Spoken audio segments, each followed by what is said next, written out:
ایک دفعہ رسول اللہ صلی اللہ علیہ وسلم نے ایک ٹاٹ اور ایک پیالہ اس طرح فروخت کیا کہ آپ نے حاضرین مجلس کو مخاطب کر کے فرمایا کہ یہ ٹاٹ اور پیالہ کون خریدنا چاہتا ہے؟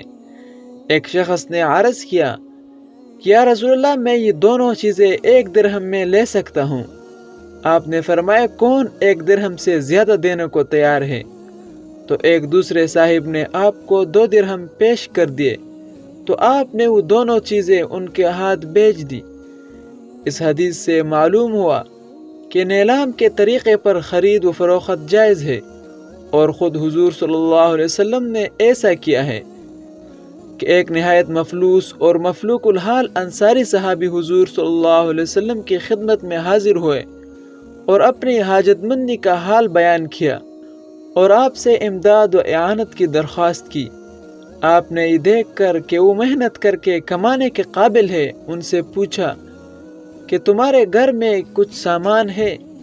انہوں نے عرض کیا کہ کچھ بھی نہیں، بس ایک ٹاٹ جس کا کچھ حصہ ہم نیچے بچھاتے ہیں اور کچھ حصہ اوپر اوڑھ لیتے ہیں، اور اس کے علاوہ بس ایک پیالہ ہے جو پانی پینے کے کام آتا ہے۔ آپ نے فرمایا یہ دونوں چیزیں لے آؤ۔ وہ لے آئے۔ آپ صلی اللہ علیہ وسلم نے حاضرین کو مخاطب کر کے فرمایا کہ یہ دونوں چیزیں بکتی ہیں، آپ لوگوں میں سے کون اس کا خریدار ہے؟ ایک صاحب نے عرض کیا حضرت، میں 1 درہم میں دونوں چیزیں لے سکتا ہوں۔ آپ نے فرمایا من یزید، یعنی جو کوئی اس سے زیادہ قیمت خریدنے والا ہے۔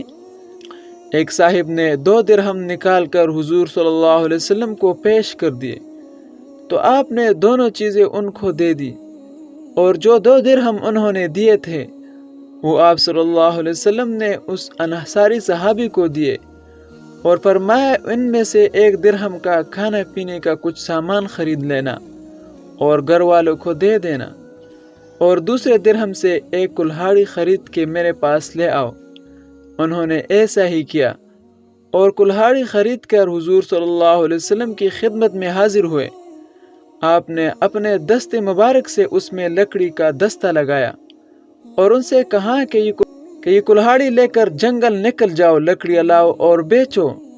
حدیث میں ہے کہ آپ صلی اللہ علیہ وسلم نے ان کو یوں بھی تاکید فرمائی کہ اب 15 دن تک ہرگز میرے پاس نہ آؤ۔ انہوں نے ایسا ہی کیا، یہاں تک کہ اس محنت اور کمائی کے نتیجے میں ان کے پاس 10 درہم جمع ہو گئے۔ اس سے انہوں نے گھر والوں کے لیے غذائی سامان اور کچھ کپڑا وغیرہ خریدا۔ اس کے بعد حضور صلی اللہ علیہ وسلم کی خدمت میں حاضر ہوئے، تو آپ نے ان سے فرمایا یہ محنت کر کے گزارا کرنا تمہارے لیے اس سے بہتر ہے کہ سائل بن کر لوگوں کے سامنے ہاتھ پھیلاؤ، اور قیامت میں تمہارے چہرے پر اس کا داغ و نشان ہوگا۔ اس حدیث میں امت کے لیے کتنی عظیم رہنمائی ہے، کاش ہم اس سے سبق لے لیتے۔